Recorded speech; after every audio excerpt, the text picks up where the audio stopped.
যেটা ফ্যাসিস্টের আমলে আমরা আমি দামি নির্বাচন কিংবা নিশ্চিত নির্বাচনের যেদিন নির্বাচনটা হতো সেদিন দেখতাম, আমরা সেটা গতকালকে জামায়াত শিবিরের অপকর্ম দেখেছি।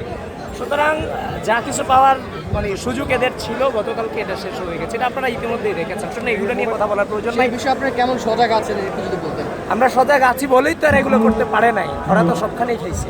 আমরা এখনো সজাগ আছি, ইনশাআল্লাহ আমরা রেজাল্ট নিয়েই ঘরে ফিরবো। ভোট দিয়েছেন কিনা? হ্যাঁ, আমি ভোট দিয়েছি।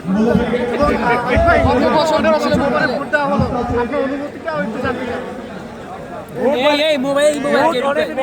ভোট অনেক বছর পরে দেওয়া হয়েছে, এটা যেমন সত্য কথা, একই সাথে একটা দীর্ঘ সময় ধরে বাংলাদেশ জাতীয়তাবাদী দল এই নির্বাচনটার জন্য লড়াইরত ছিল। সুতরাং লড়াইয়ের পর এটার যে অর্জনের আনন্দ, নিঃসন্দেহে এটা সব কিছুর থেকে ডিফারেন্ট। এটা আমি আপনাকে ভাষায় প্রকাশ করতে পারি। সকাল থেকে কেমন দেখছেন এখন বলতো? কালকে রাত পরিবেশ আলহামদুলিল্লাহ সুন্দর, গতকাল রাত থেকে আজকের পরিবেশ সুন্দর, বাকিটা আল্লাহ ভরসা।